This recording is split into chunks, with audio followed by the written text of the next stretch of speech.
Hello मेरे YouTube family, आप लोग कैसे हैं।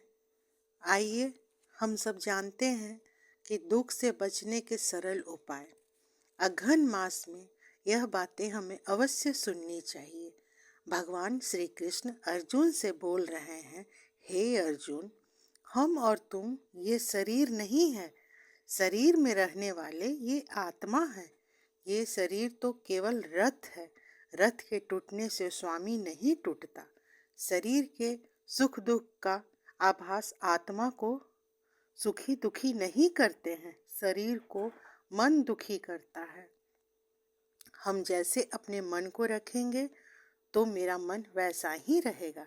यह होना या नहीं होना, सुख दुख, सर्दी गर्मी, ये तो प्रकृति के नियम हैं। आत्मा तो अजर, अमर, अविनाशी है। हम तो कपड़े बदलते हैं, फटे या पुराने या नए। वैसा ही आत्मा एक शरीर को त्याग कर दूसरे शरीर में प्रवेश करती है। आत्मा प्रकृति के शरीर से बाहर है। आत्मा पर प्रकृति के सृष्टि के नियम लागू नहीं होते हैं। हे अर्जुन, यह आत्मा अजन्मा और शाश्वत और सनातन है तथा सर्वव्यापी है। आत्मा स्थिर रहने वाला तथा अचल है। हे पार्थ, आत्मा को कोई शस्त्र नहीं काट सकता। इसे अग्नि नहीं जला सकती। इसको वायु नहीं उड़ा सकती। इसको जल नहीं सुखा सकती। हे अर्जुन, तुम्हें किसी के मृत्यु का शोक नहीं मनाना चाहिए और ना ही किसी के मरने का खुशी का प्रदर्शन करना चाहिए। हे केशव, यह मन भी आत्मा सनातन तथा आजन्मा है। इसे शस्त्र नहीं काट सकते और न अग्नि जला सकती है।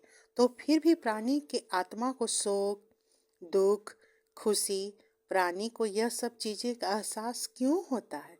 हे पार्थ, मैंने तो पहले ही बताया कि सुख दुख, खुशी, पीड़ा, शोक का अनुभव होना आत्मा का नहीं, शरीर का काम है। जैसे हमारा शरीर आग से जल जाए तो यह आत्मा का नहीं, शरीर की पीड़ा होती है। जब हमें मान हानि होती है तो सीधा अनुभव मेरी आत्मा को होता है।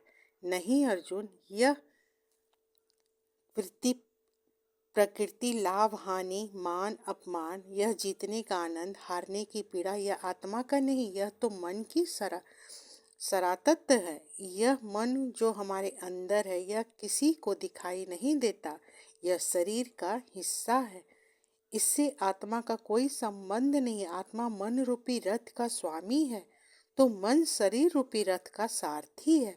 यह मन ही इंद्रियों के रथ रूप को भटकाता है। यह यौवन के आवेश में यही मन मनुष्य को इसी भ्रम में डाल देता है कि वह सर्वशक्तिशाली मन है, वह सब कुछ कर सकता है, वह बहुत ही शक्तिशाली है। जिस तरह दीपक के बिना बाती के किनारे अंधेरा दिखाई नहीं देता, उसी तरह जवानी को उसके पीछे छुपा बुढ़ापा और कमजोरी दिखाई नहीं देती। ठीक उसी तरह यौवन की शक्ति में घी जल जल कर दीपक तले अंधेरा छुपा रहता है। यह मन रोते रहता है, मनुष्य छटपटाते रहता है और सोचता अब हमारा क्या होगा, अब हम क्या करें, अब हम मर जाएंगे, अब मेरा बुढ़ापा आ गया, ये धन संपत्ति क्या होगा। तो यही है ये सब चीज़ों का निचोड़। कृष्ण जो चाहेंगे वही होगा। एक बार बोलिए राधे राधे।